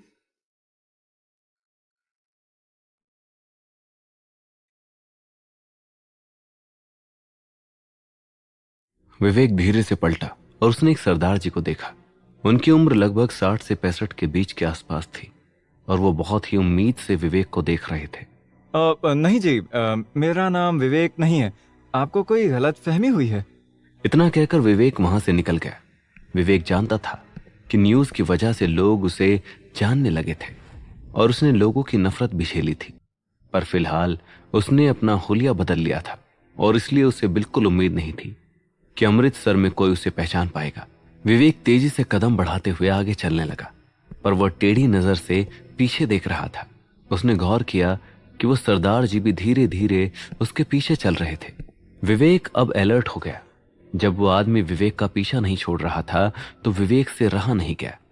अंकल जी, आप मेरा पीछा क्यों कर रहे हैं? बेटा, मैंने तुम्हें टीवी पर देखा है, इसलिए मुझे लग रहा है कि तुम विवेक ही हो। लेकिन मैं आपसे खुद कह रहा हूँ कि मैं वो नहीं हूँ। देखिए, आप अपने रास्ते जाइए और मुझे भी जाने दीजिए। इतना कहकर विवेक और तेजी से आगे जाने लगा। मैं टीवी वालों पर यकीन नहीं करता हूँ। मैं मानता हूँ कि विवेक ने गलत नहीं किया है। विवेक के कदम एकदम से रुक गए और उसने पलटकर सरदार जी को देखा। उसने आंखों से उन्हें दूसरी ओर जाने का इशारा किया। वो दोनों कुछ दूर पर एक पेड़ के नीचे जाकर बैठे। आपने मेरे बारे में सब कुछ देखा है, फिर भी आप यहाँ मुझसे इतने आराम से बात कर रहे हैं। मुझे तो लोगों के ताने सुनने की आदत हो चुकी है। हाँ, जब वो बॉम्ब ब्लास्ट हुआ था मैं उससे पहले भी न्यूज फॉलो कर रहा था और उसके बाद भी। मैं इन टीवी चैनल वालों पर भरोसा नहीं करता। इन्हें खबर बताने में नहीं बल्कि सिर्फ उसे बेचने में दिलचस्पी है। तो क्या आपको लगता है कि उस बॉम्ब ब्लास्ट में मेरी गलती नहीं थी? नहीं बेटा, तुम तो इस देश के एजेंट हो और मुझे यकीन है कि इस देश के जवान होकर तुम इस देश को कभी नहीं बेचोगे। मैं समझता हूं कि जब भी कोई इतनी बड़ी घटना होती है तो हम सबसे पहले उसके लिए किसी जिम्मेदार को ढूंढते हैं, और इस मामले में हर कोई तुम पर चढ़ बैठा है। जब से वो ब्लास्ट हुआ है मैं हर जगह छुपता हुआ फिर रहा हूँ। अपने ही देश में ऐसे मुजरिम के जैसे घूम रहा हूँ। Thank you. आपने अभी जो कुछ भी कहा वो मेरे लिए बहुत मायने रखता है। सरदार जी ने विवेक के कंधे पर हाथ रखा। बेटा, मुझे यकीन है कि तुमने उस ब्लास्ट को रोकने की पूरी कोशिश की होगी। हमारे बस में तो उतना ही होता है, बाकी तो जो वाहेगुरु की मर्जी हो। अंकल जी, आपका नाम क्या है? मेरा नाम अमरजीत सिंह है। मैं यहीं अमृतसर में ही रहता हूँ। पर तुम यहाँ क्या कर रहे हो? मैं गोल्डन टेम्पल दर्शन के लिए आया था और कुछ दिन यहीं रहना चाहता हूँ। विवेक अमरजीत के बारे में ज्यादा कुछ नहीं जानता था और इसलिए उसने फिलहाल अमरजीत को अपने मिशन के बारे में बताना सही नहीं समझा। हमारे अमृतसर में तुम्हारा स्वागत है। यहाँ तुम्हें ऐसे छुपकर रहने की जरूरत नहीं है। जब तक यहाँ हो आराम से रहो, और अगर किसी चीज की जरूरत हो तो मुझे कॉल करना। अमरजीत ने अपने वॉलेट से अपना कार्ड निकाला और विवेक को पकड़ा दिया। विवेक ने गौर किया कि अमरजीत का इंपोर्ट एक्सपोर्ट का काम था। अगले दिन विवेक अमरजीत के ऑफिस एड्रेस पर पहुंच गया। अरे विवेक, आओ आओ, बैठो। अंकल जी, आई होप मैंने आपको डिस्टर्ब नहीं किया हो। अरे बिल्कुल भी नहीं, आओ बैठो और ये बताओ कि क्या लोगे? नहीं नहीं, मुझे कुछ चाहिए नहीं। मैं तो यहीं पास में आया था तो सोचा आपसे मिलता चलूं। दरअसल विवेक अमरजीत के बारे में और जानने के लिए ही यहाँ आया था। तुमने बहुत अच्छा काम किया जो यहाँ चले आए।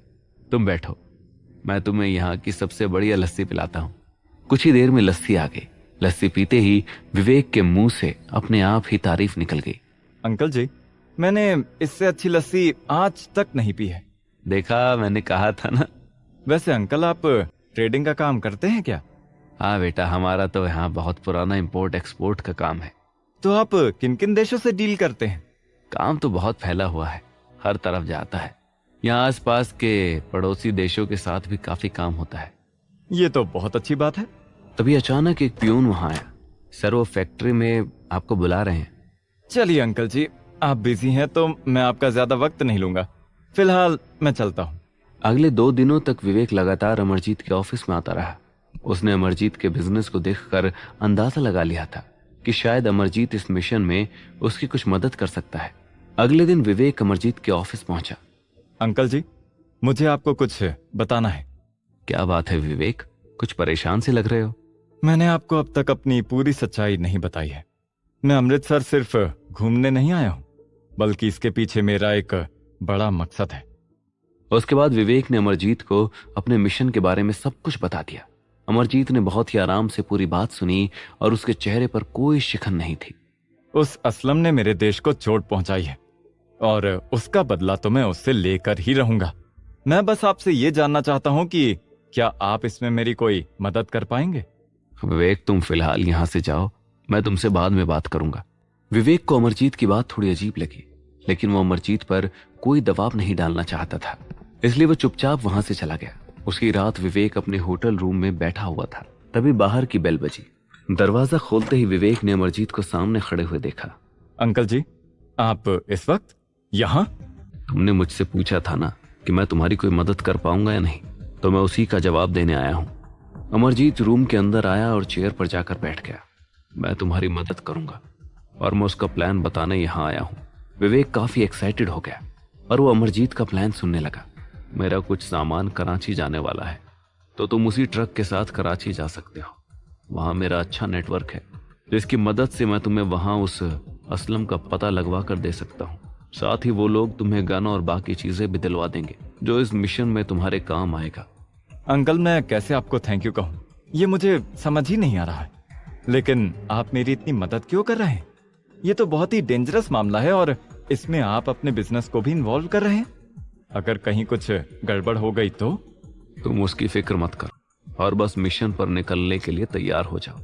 तुम्हारे साथ मेरे और 2 लड़के भी जाएंगे जो रेगुलरली इस रूट पर जाते रहते हैं। आपका ट्रक कब निकलने वाला है? 2 दिन में।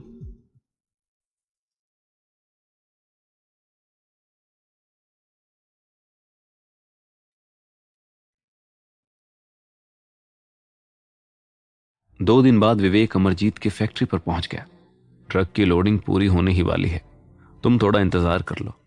अंकल जी, जब इतना वेट कर ही लिया है तो ये इंतजार तो कुछ भी नहीं है। कुछ ही देर में एक ट्रक मेन गेट पर आकर रुका। ट्रक आ गया।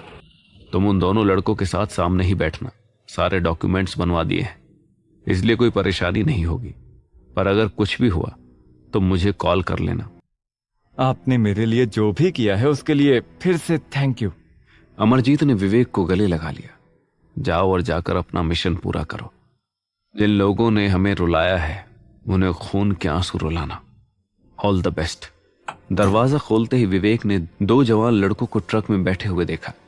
विवेक को समझ नहीं आया कि वो कहां बैठे। तभी अमरजीत ट्रक के पास आए। ओए खोत्या, जाकर पीछे बैठ जा, यहां इनको बैठने दे, ये मैनेजर साहब हैं। एक छोटा सा लड़का मुंह फुलाकर बाहर आया और कुछ बड़बड़ाते हुए ट्रक के पीछे की ओर चला गया। विवेक ऊपर चढ़ गया और अमरजीत को बाय बोलते हुए वहां से निकल गया। थोड़ी देर बाद ट्रक की ड्राइविंग सीट पर बैठे हुए लड़के ने विवेक को गौर से देखा। आपको कराची क्यों जाना है? कुछ जरूरी काम है। खैर, मैं तो ऐसे ही पूछ रहा था। अब सरदार जी ने बोला है कि आपको वहां सही सलामत पहुंचाना है, तो हम वो कर देंगे। लेकिन आपको भी ध्यान रखना है कि रास्ते में कोई गड़बड़ी नहीं होनी चाहिए। जब तक हम कराची नहीं पहुंच जाते हैं तब तक ट्रक के साथ साथ ही रहना और कुछ मत करना। वहां पहुंचकर आपको अपना सामान मिल जाएगा। तुम्हारा नाम क्या है? मेरा नाम अक्षय है और जो पीछे बैठा है वो टोनी है। इस रूट पर अक्सर हम दोनों ही साथ जाते हैं। जैसे ही वो लोग वाघा बॉर्डर के पास पहुंचे, विवेक ने बीएसएफ के जवानों को देखा और वो तुरंत अलर्ट हो गया। आप बिल्कुल मत घबराओ, ये हमें अच्छे से जानते हैं। जैसे जैसे ट्रक चेक पॉइंट की ओर बढ़ रहा था वैसे वैसे विवेक के दिल की धड़कन भी तेज हो रही थी। पर विवेक ने खुद को संभाला और वो एकदम शांत और नॉर्मल ढंग से बैठा हुआ था। क्यों अक्षय, आज तेरा साथी कहाँ गया? ये नया आदमी कौन है? अक्षय ने ट्रक से जुड़े कागजात जवान के हाथ में दे दिए। सर, ये हमारे नए मैनेजर साहब हैं। इस बार मसाले का कुछ नया कंसाइनमेंट जा रहा है और कराची में कोई परेशानी ना हो जाए इसलिए सरदार जी ने मैनेजर साहब को भी साथ भेजा है। अब हम तो सामान सिर्फ इधर से उधर पहुंचाते हैं, हमें बिजनेस की इतनी समझ नहीं है। बीएसएफ के जवान ने विवेक को घूर कर देखा पर कुछ नहीं कहा। उन्होंने अपने एक साथी को बुलाया। जाओ पीछे जाकर माल चेक करो, हम भी तो देखें कि कौन सा नया सामान जा रहा है। अक्षय थोड़ा घबरा गया। अरे सर, हम तो अक्सर इस रूट पर जाते हैं, फिर आज ही अचानक से चेकिंग क्यों कर रहे हो? विवेक ने अक्षय को शांत रहने का इशारा किया। वो खुद ट्रक से नीचे उतरा और बीएसएफ जवान के साथ पीछे की ओर गया। जवान ने ट्रक में चढ़कर एक कार्टन खोला और उसमें रखे मसाले के पैकेट्स को देखा। उसने एक पैकेट खोला और मसाले को सूंघ कर देखा। टोनी हाथ जोड़कर एक कोने में खड़ा हुआ था। सर, आप तो हमें जानते हो, हम कोई ऐसा वैसा काम नहीं करते हैं। बीएसएफ जवान ट्रक से नीचे उतर गया और उसने अपने साथी को सर हिलाकर सब कुछ ठीक होने का इशारा किया। यह देखते ही विवेक को भी राहत मिली। उन्होंने ट्रक और साथ में बैठे हुए लोगों के सारे पेपर्स गौर से चेक किए और पूरी तसल्ली के बाद ट्रक को आगे जाने दिया। आखिरकार 24 घंटे के सफर के बाद विवेक ट्रक के साथ कराची पहुंच गया। विवेक पहली बार कराची आया था, इसलिए वो बहुत ही उत्सुकता के साथ चारों ओर देख रहा था। वो लोग जब मेन मार्केट पहुंचे तो वहां बहुत भीड़ थी और रास्ता बहुत ही संकरे से था। वहां लोग पैदल भी चल रहे थे तो साथ ही ठेली गाड़ी वाले भी चल रहे थे। हर तरफ बहुत ही शोर शराबा था और विवेक को दिल्ली का चांदनी चौक याद आ गया। इन्हीं रास्तों से होते हुए वो लोग एक बहुत ही पुराने से घर के सामने आकर रुके। ओए टोनी, चल सामने आजा। हम यहाँ क्यों रुके हैं? सरदार जी ने हमें बोला था कि आपको यहाँ उतार दूं। यह उनके जानने वालों का घर है। आप फिलहाल कुछ देर यहाँ आराम करो, तब तक हम ये सामान छोड़कर आते हैं। लेकिन मुझे आराम नहीं करना है, मुझे अमरजीत जी से बात करनी है। सर जी, आप इतना परेशान क्यों हो रहे हो? अगर सरदार जी ने आपको यहाँ भेजा है तो उन्होंने कुछ सोचकर ही भेजा होगा। आप टेंशन ना लो और थोड़ा आराम कर लो, हम जल्दी लौट आएंगे। विवेक के पास कोई और रास्ता नहीं था, इसलिए वो चुपचाप ट्रक से उतर गया। वो कराची तो पहुंच गया था, लेकिन उसका पूरा प्लान अमरजीत पर डिपेंडेंट था। वहीं दिव्या दिल्ली इंटरनेशनल एयरपोर्ट में बैठी हुई रो रही थी। उसने सनाया और विवेक को देखने के बाद अमेरिका जाने का फैसला ले लिया था। विवेक, काश कि मैं तुम्हें बता पाती कि मैं हमेशा के लिए यूएस जा रही हूँ। प्लीज मुझे रोक लो। आई लव यू विवेक। दिव्या उम्मीद तो कर रही थी, पर कहीं ना कहीं वो भी जानती थी कि ये नहीं होगा। उसने अपना मोबाइल निकाला और विवेक को भेजे हुए मैसेजेस देखने लगी। सारे मैसेजेस अनडिलीवर्ड थे। दिव्या की फ्लाइट का समय हो गया था और बोर्डिंग कॉल हो रही थी। दिव्या ने फिर से मैसेज टाइप करना शुरू किया। विवेक, मैं तुम्हें ये बताना चाहती हूँ कि मैं अब तुम्हारी जिंदगी से हमेशा हमेशा के लिए दूर जा रही हूँ। मैं नहीं जानती हूँ कि तुमने कभी मुझसे प्यार किया भी था या नहीं, पर मैं तुमसे बहुत प्यार करती हूँ और हमेशा करती रहूंगी। काश हमारी किस्मत में एक दूसरे का साथ लिखा होता। बाय। दिव्या ने अपना फोन एयरप्लेन मोड में डाला और वो बोर्डिंग के लिए आगे बढ़ गई। उधर कराची में विवेक को उस घर में बैठे हुए 2 घंटे बीत चुके थे। वो लगातार इधर से उधर चल रहा था और हर थोड़ी देर में टाइम देख रहा था। दरवाजे पर किसी के नॉक करने से विवेक अलर्ट हो गया और धीरे से दरवाजे की तरफ बढ़ा। मैनेजर साहब, दरवाजा खोलो। तुम लोग अब तक कहाँ थे? मैं यहाँ इस घर में बैठने के लिए नहीं आया हूँ, मुझे भी जरूरी काम से बाहर जाना है। अरे मैनेजर साहब, हम आपके जाने का ही बंदोबस्त करने गए थे। उसने विवेक को एक बैग दिया। बैग के अंदर एक गन थी जिसमें साइलेंसर लगा हुआ था। ये रहा आपका नया सिम। अब आप जाओ और अपना काम पूरा करो, लेकिन एक बात का ध्यान रखना कि हमारे पास बहुत ज़्यादा वक्त नहीं है। अभी दोपहर के 2 बज गए हैं और हमें रात को 10 बजे तक वापस निकलना है। बॉर्डर पर हमारी एंट्री हुई है और हमें टाइम का ध्यान रखना पड़ेगा, इसलिए कैसे भी 10 बजे तक यहाँ वापस पहुँच जाना। और अगर मुझे देर हो गई तो? मैनेजर साहब, अगर देर हो गई तो हम आपको छोड़कर निकल जाएंगे और कल बॉर्डर पर बता देंगे कि मैनेजर साहब ने कराची में रहने का फैसला कर लिया है। विवेक ने गन रख ली और निकलने की तैयारी करने लगा।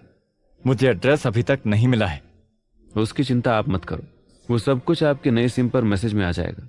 आप जल्दी निकलो और काम खत्म करके जल्दी वापस लौटो। विवेक जैसे ही घर से बाहर निकला तभी उसका फोन बजा। उस मैसेज में एक लोकेशन भेजा गया था।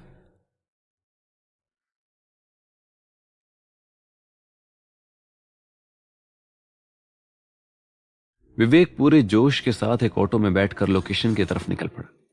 विवेक ने अपना पासपोर्ट भी साथ में रख लिया था ताकि कहीं भी जरूरत पड़ने पर वो उसका इस्तेमाल कर सके। ऑटो विवेक के बताए उस लोकेशन पर आकर रुका। लो भाईजान, आपने जो पता बताया था वो आ गया है। विवेक ने अपने चारों ओर देखा। वो खेत जैसी जगह थी जहां घर बहुत दूर दूर फैले हुए थे। उस पूरे इलाके में उसे सिर्फ 7 से 8 घर ही नजर आए। आप सही पते पर लाए हो ना? भाईजान, आपने जो लोकेशन बताया था ये वही जगह है, और जहां तक बात सही पते की है वो तो आपको ही पता होगा कि ये सही एड्रेस है या नहीं। अब मुझे जाना है तो आप जल्दी से पैसे दे दीजिए। विवेक ने ऑटो ड्राइवर को पैसे दे दिए और ऑटो से उतर गया। लोकेशन वाली जगह पर जो घर था उसका दरवाजा किसी दीवार से कम नहीं था। विवेक ने इधर उधर देखते हुए उसके दरवाजे से अंदर झांकने की कोशिश की और उसे कुछ भी नजर नहीं आया। तभी विवेक को उल्टी तरफ एक 3 मंजिला घर नजर आया। विवेक पूरी सावधानी से उस 3 मंजिला बिल्डिंग की छत पर पहुंच गया। ये जगह उस लोकेशन वाले घर पर नजर रखने के लिए एकदम परफेक्ट थी। यहां से मुझे वो घर अच्छे से नजर आ रहा है, लेकिन वहां कोई आदमी नहीं दिख रहा है। कहीं मेरी टाइमिंग खराब तो नहीं है? अगर असलम यहां मौजूद ही नहीं हुआ तो मैं क्या करूंगा? ये सारी मेहनत बेकार हो जाएगी। विवेक के मन में कई सवाल चल रहे थे, पर वो उन्हें खुद पर हावी होने नहीं दे रहा था। उसने वहां रुक कर इंतजार करने का सोचा। विवेक को उस घर की छत पर बैठे हुए लगभग 3 घंटे बीत चुके थे और सामने वाले घर में उसे कोई हलचल नजर नहीं आई थी। वो यहां बिल्कुल अकेला था और इसलिए उसे समझ नहीं आ रहा था कि वो क्या करे। उसके सब्र का बांध अब टूटने लगा था। क्या मैं वहां अटैक कर दूं? लेकिन अगर असलम वहां नहीं हुआ तो क्या होगा? तभी विवेक ने गौर किया कि सामने वाले घर का अंदर वाला दरवाजा खुला और 2 लोग वहां से बाहर निकले। विवेक अलर्ट हो गया और फटाफट से बिल्डिंग के नीचे आया। सामने वाले घर का मेन दरवाजा खुला और वो 2 लोग वहां से बाहर निकले। वो दोनों ही पठानी सूट में थे और उर्दू में बात कर रहे थे। विवेक धीरे धीरे उनके पीछे चलने लगा। उसने इतनी दूरी बनाई हुई थी जिससे उन दोनों को कोई शक न हो। उसे बस ये कंफर्म करना था कि वो सही टारगेट का पीछा कर रहा है या नहीं, क्योंकि उसके पास वेस्ट करने के लिए टाइम नहीं था। वो दोनों आदमी एक ठेले के पास जाकर रुक गए। विवेक भी झट से पेड़ के पास जाकर खड़ा हो गया। अब्दुल मियां, 2 मुर्ग थाली लगा दो और साथ में मिर्ची भी दे देना। जी जनाब, बैठिए, मैं अभी थाली लगाता हूं। विवेक भी धीरे से निकलकर उसी ठेले में पहुंचा और उसने भी खाने का ऑर्डर दे दिया। वो उन दोनों से थोड़ी दूरी पर बैठ गया जहां से वो उनकी बातें सुन पा रहा था। भाईजान, अब अगला कदम क्या होगा? मुझे आज बशर से बात करनी है, फिर बताता हूं। विवेक ने गौर किया कि जो दूसरा आदमी था वो कद काठी में काफी लंबा चौड़ा था और उसकी शक्ल पर एक रौब था। विवेक को महसूस हुआ कि शायद वही असलम होगा और उसे बात कंफर्म करनी थी। लो असलम भाई, आपकी स्पेशल मिर्ची वाली थाली। ठेले वाले के बुलाने पर वो दूसरा आदमी उठकर थाली लेने लगा और विवेक का शक यकीन में बदल गया। उसकी धड़कन 2 पल के लिए तेज हो गई और आंखों में गुस्सा भर गया। उसने एक पल को सोचा कि वो असलम को वहीं मार दे, लेकिन उसने अपने आप को रोक लिया। खाना खाने के बाद विवेक उन दोनों आदमियों को फॉलो करते हुए वापस से उस बिल्डिंग के पास पहुंचा और दोबारा से छत में जाकर बैठ गया। असलम पर अटैक करने से पहले विवेक उसके और उसके आदमियों के बारे में श्योर हो जाना चाहता था। मुझे कुछ और देर तक उन पर नजर रखनी होगी।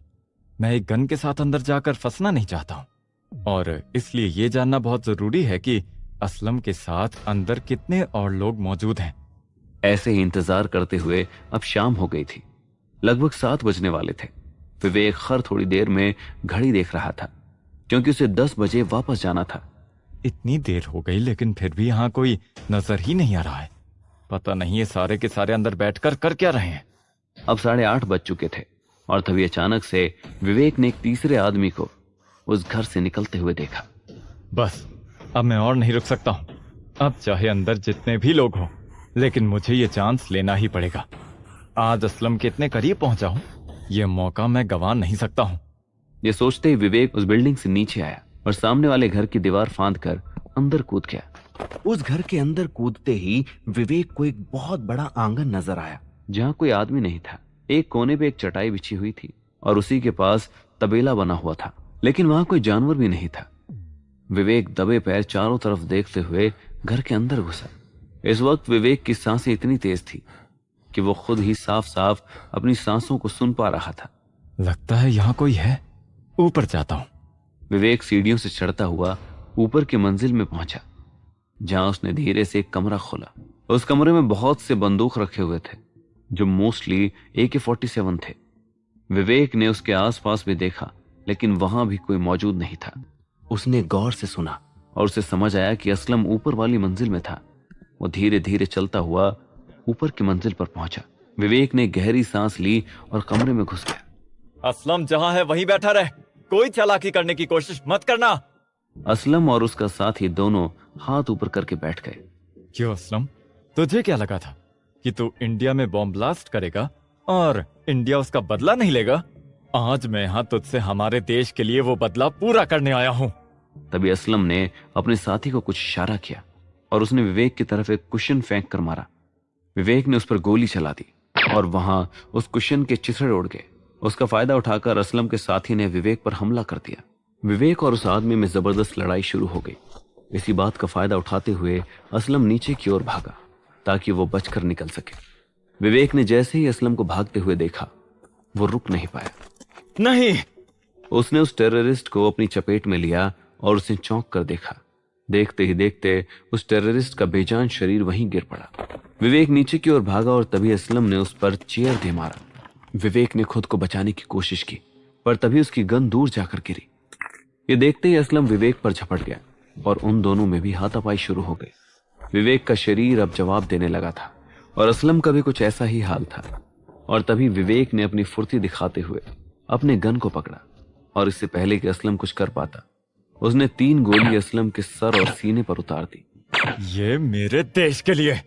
विवेक ने अलार्म लगाया हुआ था और उसने देखा कि 9:30 बज चुके थे।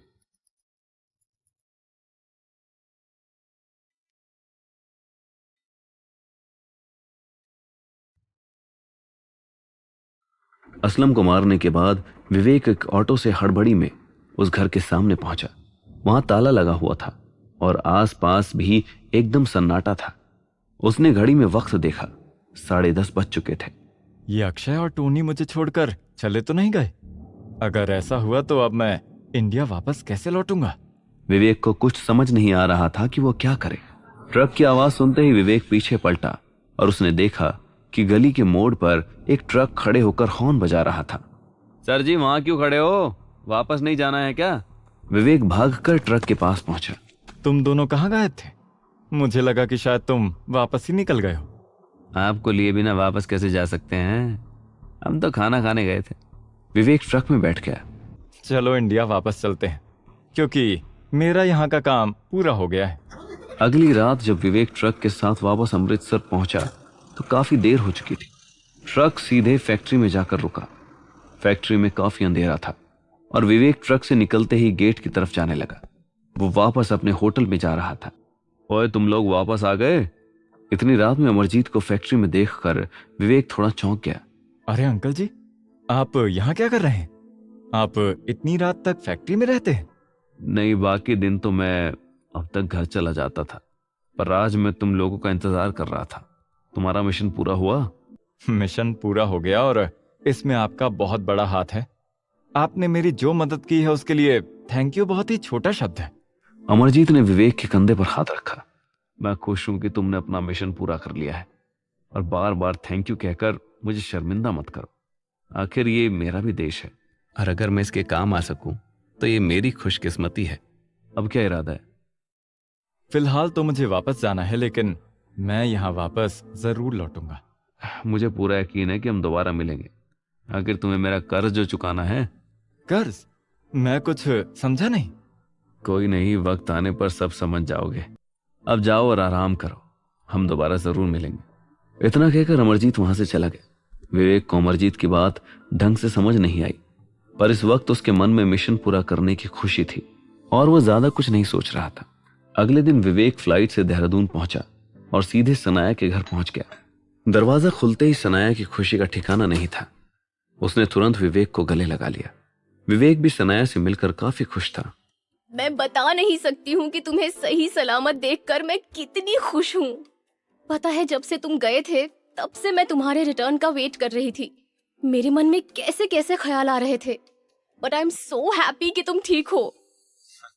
हाँ, मैं जिस काम के लिए गया था वो पूरा हो गया है। मैंने असलम को खत्म कर दिया है। शनाया ने दोबारा से विवेक को गले लगा लिया। Vivek, I am so proud of you. चाहे कोई कुछ भी कहे, लेकिन मेरे लिए तो तुम ही असली देशभक्त हो। सनाया, सिर्फ मैं ही नहीं बल्कि इस मिशन में तुम्हारा भी बहुत बड़ा हाथ है। अगर तुम मेरी मदद नहीं करती तो शायद ये सब कर पाना और भी मुश्किल हो जाता। So thank you. अच्छा, अब मुझे पूरी बात बताओ, ये सब तुमने कैसे किया? वहाँ क्या क्या हुआ? मुझे सब कुछ जानना है। उसके बाद विवेक ने सनाया को गुजरात, अमृतसर और कराची की पूरी कहानी सुनाई।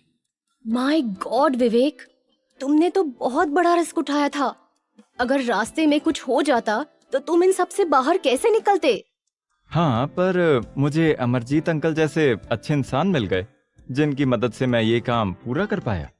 मैं इस अमरजीत का एंगल समझ नहीं पा रही हूँ। उसने तुम्हारे लिए जो भी किया है वो बहुत बड़ी बात है, और बिना किसी मतलब के कोई इतनी मदद क्यों करेगा? क्या तुम्हें वाकई उस पर कोई डाउट नहीं है? मैडम डिटेक्टिव, अपने दिमाग को थोड़ा आराम दो, क्योंकि फिलहाल मुझे भी थोड़ा आराम चाहिए। पिछले 50 घंटे बहुत ज्यादा हेक्टिक थे और अब मुझे नींद आ रही है। सॉरी, मैंने तुम्हें आते ही बातों में फंसा दिया। तुम फ्रेश होकर थोड़ा आराम कर लो। विवेक अपने कमरे में चला गया और सनाया उसे जाते हुए देखती रही। वो विवेक को ऐसे अपने पास पाकर बहुत खुश थी। शाम को जब विवेक सोकर उठा तो उसने सबसे पहले अपना सिम चालू किया। विवेक ने आंख साफ करते हुए मैसेजेस देखना शुरू किया और वो एकदम से कूदकर उठ बैठा। उसके फोन में दिव्या के काफी मैसेजेस आए हुए थे।